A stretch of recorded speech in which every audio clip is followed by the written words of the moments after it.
Hello and welcome back to Rolling Solo. My name's Adam Smith and we are in the very first episode of the Spire. We've got ourselves quite the scenario here, and we've got ourselves in quite the jam where we got to get up to the very top of this tower and save drill and then get all the way back down, and we got to clear this whole place out at the same time. So let's just get right into it with the first couple picks of our cards.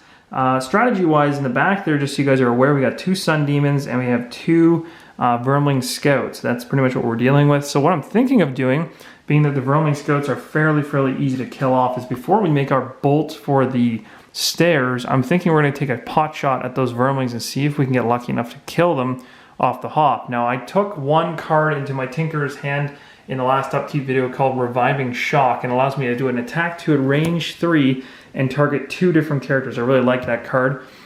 We also really want to generate some movement really quick so that we can go ahead and do some damage. So I'm going to go ahead and potentially use a move 4, thinking maybe the stun shot one will be good, and this will help me to go early in the round. We really want to get up those stairs and go as early as humanly possible, because there is a risk there that things may not go our way with the initiatives. The Cragheart, in terms of options, we do also want him to, I want to send him up to the 2nd level. But the thing is, I guess we could do a range shot before we do that. So maybe I'll find a card here in his stack that's powerful enough to maybe make sure that we kill off the 2 Vermling Scouts for sure, in case the Tinker isn't able to do it. So maybe the best ones in this case to use, let's see. Let's go ahead and do... I just need something that's a decent attack. I'm not going to worry, just so you guys are aware, I'm not really going to focus too much on the Sun Demons yet. I'm going to leave them until the very end, and at the very end we're going to have a big battle royale with those guys. But for now, I'm going to leave them alone. I don't want to waste my time. We got to get up to the top before the 6th round, and we also want to get back down to the bottom as humanly fast as possible, because if we can actually stay where we're sitting right now, there's only spots for 2 Vermling Scouts to show up. So we just really got to get up and back down as fast as humanly possible. So let's see if we can pull this off. So for an attack, or at least a range attack, it might make sense to use something very simplistic. Let's think about maybe 38. We also want to make sure we go really early in the round. And being just to ensure we get up the stairs as fast as possible. This massive boulder one makes sense because it's a move 4. It's the only move 4 that Cragheart has, so this will probably be the move I need to make right now. And what I'm going to do is I'll probably do an attack. This is probably a decent enough ranged attack that I should be able to clean up anything that gets missed, although 38 is not exactly the highest, so that's kind of a downside. I wish I could go a little bit earlier with that. We don't really have a ranged attack that does anything better. So I'm probably just going to go with those 2 cards, and we'll see how this pans out. I think I'm just going to make sure I got these 2 cards placed correctly. I think I do. Yep. So 20 for the Tinker, 38 for the Cragheart, and now we're going to flip for all enemies. Now, just so you guys are aware, all rooms are revealed right now, so all enemies are going to activate. And so we'll just see how this thing goes. It's going to be kind of wild. So Sun Demon is a 68, so that's very late. That's good. 40 for the Scouts. That's after us. And 37. Perfect. Okay, so we got... Oh, no, never mind. The Imps actually get to go ahead of the Cragheart. So we're going to go ahead and we're going to do the Tinker first. So the Tinker is going to go ahead and do the shot here. So he's going to go ahead and attack 2. He's going to focus. His 2 targets are going to be... if you can see them there, the 2 Scouts, one's in the back right and one's in the front left. So he's going to go ahead, we'll target this guy first, and he is within range. Both of them are actually within 3 range, so there's no issues there. And it's going to be attack 2. We really just need 1 hit on, or we need a +1 really to take it out. So let's go ahead and do that. I don't have anything that can boost my attack, so I'll just have to go with it and hope I get it. I do! Perfect! So we got a +1. So that kills off cleanly this guy, and because we actually killed him and didn't push him against the wall, we actually get a coin there. So that's not a coin, that's a wrong token. So we get a coin right there. That's perfect. So one of them worked out great. Now we're going to go ahead and do the exact same thing and target the Scout in the back there. And we're going to go ahead and shoot from range, -2. So there's kind of our fail. That took away all the damage, so we don't actually put anything on him. So that's too bad. This card was used as a regular attack, so it's discarded on that left side. And then we're going to go ahead and do something. I'm going to do something to get this guy moving up the charts real quick. We're going to first off do a move 4. I'm also going to flip this, or sorry, I'm going to exhaust it because it's an exhaustible card. This is it says during your movement, add 2 to your movement. So this is going to allow me to do 6 total movements. So I'm going to have the Tinker, and it costs 2 movement to move onto this stairwell, which is classified at the moment as difficult terrain. So it's going to move 2 onto this stairwell, which is going to, and then another 2 to go up to the 2nd level. And then we're going to spend the boots of striding to move on to the rubble. So in other words, we're preventing the imps from getting close enough to us to sit on top of a rubble tile and stop us from getting up top. Because my main goal is to just shoot straight up to the top, save Drail, and then we're just going to have to just kill everything as fast as humanly possible before they even have a chance. So we're going to go ahead and take this card now. And we've done that, so we'll discard this card. And that turn is done. So the one thing I want to do first, before I let my turn go, is, and this is part of my strategy, we have what's called a Cloak of Invisibility, and it says during your turn, gain invisible. So I am going to use this at this point to avoid having all the crazy imps go ape on me and move around the board, because what I'm trying to do really is avoid them from moving around too much. So we're going to go invisible, so we're sitting on the rubble, which we now classify ourselves as an obstacle. The invisible token is going to go in there, so now we've got that kind of planted, and we are now invisible. Now, the reason I'm doing this now and not later is because the imps go right away next, and they would have probably hammered me pretty good, and with the amount of them, every time somebody gets attacked, they get pushed. So that's another thing too. I'm just going to check really quick in the rules here, because when we attacked the scout in the back there, it's quite possible that that scout should have been pushed based on the scenario rules. It says all attacks made by any figure have push 1 added as a scenario effect. So this actually would shove the scout, even though we negated all the attack, the scenario effect would actually have shoved the scout to the furthest back wall. It hasn't hit the wall yet, it's just on the edge. So we're okay right there.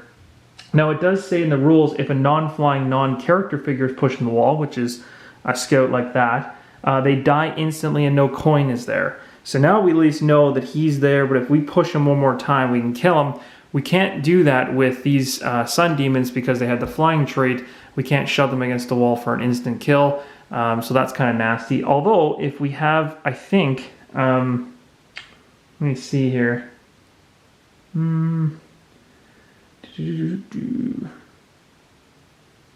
Yeah, actually there's no, it doesn't even mention about flying characters being killed against that wall. I think they can survive it, no problem. So,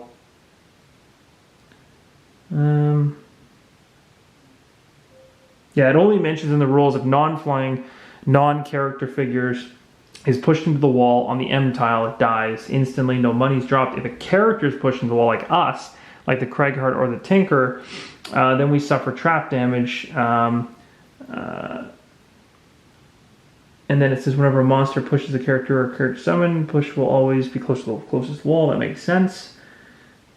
Oh, sorry, it's just on the M tile. So it'd be full, on the very bottom tile, it's very, very, very painful. You get 4 damage if you get pushed against the wall. As a character, like a Cragheart or a Tinkerer, when you're up here and you get pushed off, you actually fall and take half the damage and land in an appropriate adjacent space that makes sense, right?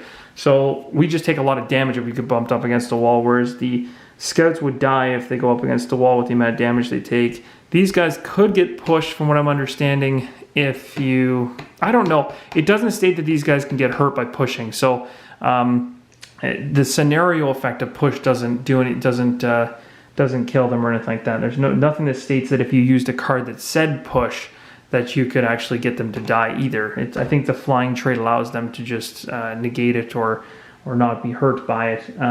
It says flying figures are immune to this specific... Yeah, see, it says all attacks made by any figure have push 1 added as a scenario effect, but flying figures are immune to this specific push effect. So they're immune to the specific scenario effect of push, but I think that we could push them into the wall. But I haven't read anything in the rules here that he mentioned that states that we get any damage off them if this guy has flying trait and hits the wall. So I don't think they get damaged by any wall hits, for these guys anyway. So let's move on. The Cragheart has gone ahead and done his thing, or sorry, at least the Tinkerer has, and now we're going to move to the Imps. So the Imps got to pull the card of 37. They have a move and they have an attack. So now the Imps are going to focus, and based on the rules, the Imps will move around the board. They can get focus from any level. So at this point, the focus they're going to go for is down here to the Cragheart. So they're going to do a little bit of nastiness, and their movement here is actually only a 1, thank goodness. So they're not going to get anywhere close enough to block things up. But because the Cragheart is here, this would put him 1 space, 2 space. So obviously, this guy here is going to move. I guess the interesting thing is whether he moves here or here if he's moving 1. I guess if it's a choice up to me, I'm going to put him here. And then we're going to go ahead and move this guy here. Same thing. Can't move into here. But let's see. This would be 1, 2, 3, 4, 5 to get to the Cragheart, or 1, 2, 3, 4. So it'd be faster to go 1, 2, 3, 4. So it'd be faster for this guy to move this way, heading this way in. And so I'm doing these out of order as well. Technically, you do the elites first, and I probably should do it like that. So elite number 1 over here would go first in the movement order if we're going to play this correctly. So they only move 1. He's going to go for the whatever will get him to the Cragheart, who's focused on quickest. So 1, 2 will get him down to here, 3, 4, and he's beside, or he can go 1, 2, 3, 4, and he's beside. So he's just going to likely go this way to head towards the stairs. This guy here is obviously going to head this way to get towards this set of stairs, and then they're kind of mirroring each other in terms of their movement right now. This guy here would likely go this way because he can go 1, 2, 3, 4, and he's there. And then this guy is very, very close, and he's just going to move over 1 to here. And that's it. They're obviously going to try to avoid standing on the difficult terrain because then it costs them an extra movement. But if they're jammed up enough, they'll go on it. If they can generate enough movement to make it on there. So there we go. So that's the 4 of them moving. Now they're going to attack. They do have ranged attacks, but there is no line of sight through the tile, so they can't shoot me, from what I understand, like through different levels. So there's no issues there. Let me just take a quick look to make sure that there's no line of sight here.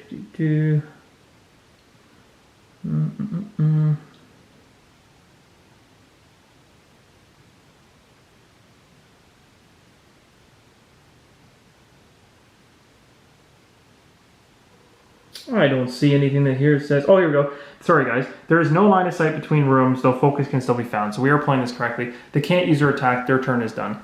So that's the end. And the only reason I'm taking a little bit longer, guys, to churn this one through is I want to make sure I do this correct. And also there's a ton of little tiny rules with this one that are very interesting. So then we're going to go ahead with the next player. The next player is the Cragheart. So the Cragheart now is downstairs. All the imps have gone, and he wants to kind of finish off that scout in the back there. So he's going to go ahead and he's going to do his attack 2, range 5, which is far more than enough shot to get back there at him. And I think with that push, that's gonna come with the scenario effect. It's going to kill him regardless of whether or not I go ahead and get a good card here. So this negates it all. So my attack is nothing. But the scenario says that I push on an attack. So this particular scout goes up against the wall, and when one gets hit up against the wall and it's a non-flying, non-character figure, it dies instantly, but no coin is dropped. So it's just off the board, but there's no coin that drops for me. So it's nice that happened, but I didn't get anything out of it. So now what I'm going to do is I'm going to have the Cragheart. Now the question could be, do I go? I think I'm going to, yes I will. I'm going to go have the Cragheart use his move 4 to go up to the next level. So he's going to move 2 to get onto this stairwell, and then 2 again to come up here and join the Tinkerer. And then the question is, do we start hiding? Now we know that the scouts are next to go, but they're all gone now, which is great for the moment. They're going to come back on the 3rd round though and start spawning down here next to the stairs. If there's an available space, the Sun Demons will go, which is bad. But I don't know if it's a good time for him to burn his invisibility yet, because I can likely do it at the end of my next turn, which would make more sense for him. So I'm going to leave that one alone. And leave his cloak instead of using it and be a little smart with it. So we're going to discard the 2 cards we used. So both these cards here are going to go, and then we're going to go, we know we've finished the imp, so we'll just turn this sideways.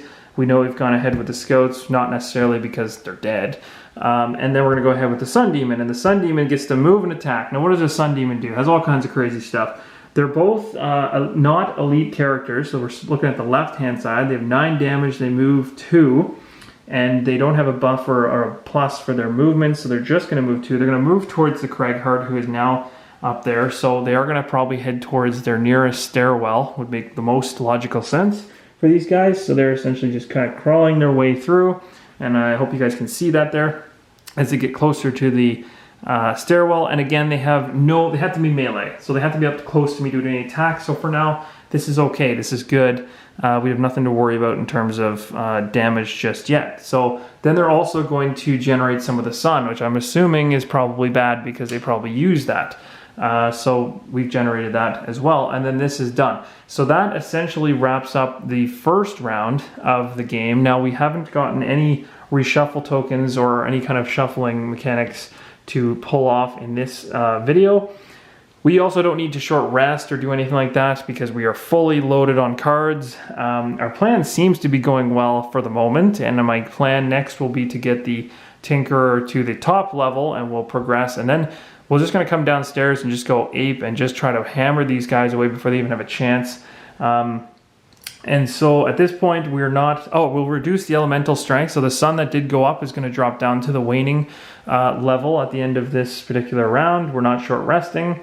There's nothing to shuffle. And that's essentially it. So we are done our first video for this particular scenario, the Sun Spire. So hopefully you guys are enjoying this. It's a really cool, unique scenario. I really hope that this layout is kind of making things a little bit more dynamic than seeing everything static laid out on the mat, and I hope it's a little bit different for you guys than what you've seen in some other videos. So anyway, hope you guys are enjoying, and if you are, please subscribe. There'll be further videos coming as well, and definitely fire in your feedback if you notice anything that I missed.